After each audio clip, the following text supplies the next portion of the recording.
My name is Amilly Blake, and for the longest time, I believed loyalty was the foundation of a strong marriage. I trusted too easily. I loved too deeply. I thought my husband, Michael, was the perfect man. But I had no idea my world was about to fall apart with a single knock on the door. It was a peaceful Sunday morning, sunlight through the windows, the smell of coffee, the kind of morning where life feels normal and safe, but suddenly there was a loud knock on the door.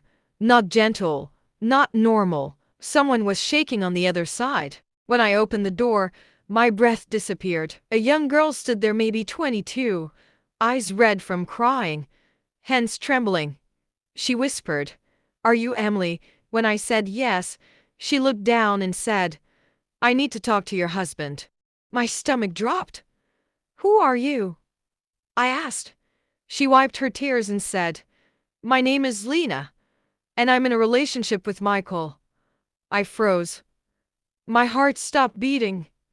I couldn't even breathe, but the worst was still coming. She walked inside, opened her bag, and pulled out medical documents, pregnancy tests, ultrasound slips. Then she looked me in the eyes and said the sentence that destroyed my entire marriage. "I'm going to be the mother of his child." Just then, Michael walked in with grocery bags, humming like life was perfect, but when he saw Lena standing in our living room, he froze. The bags fell from his hands. His face turned white, and I said, "Michael, your girlfriend is here."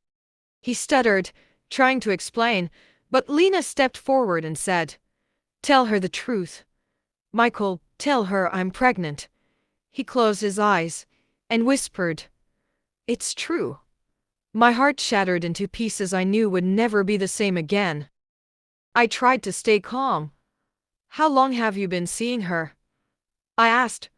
Michael swallowed hard and said, 1 year. 1 whole year of lies. 1 whole year of betrayal.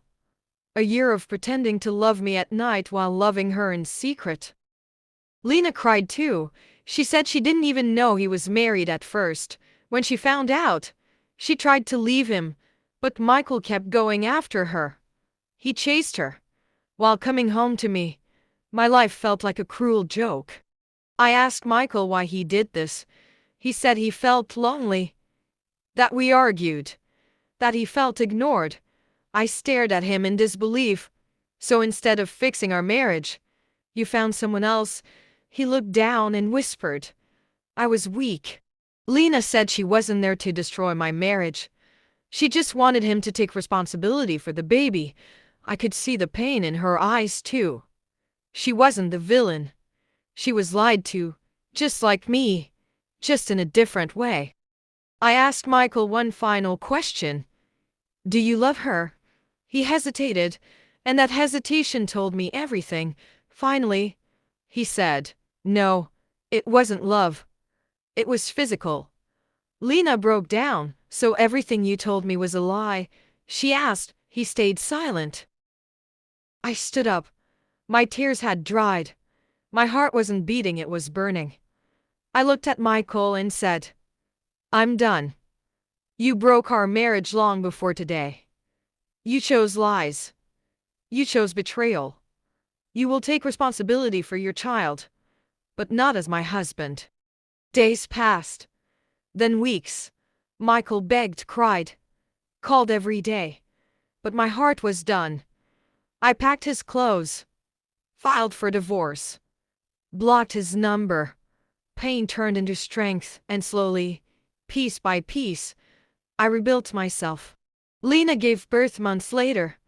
A baby boy, innocent, pure, untouched by the sins of adults. Michael became a father, but never again my husband. I healed. I grew, and for the first time in years, I felt free.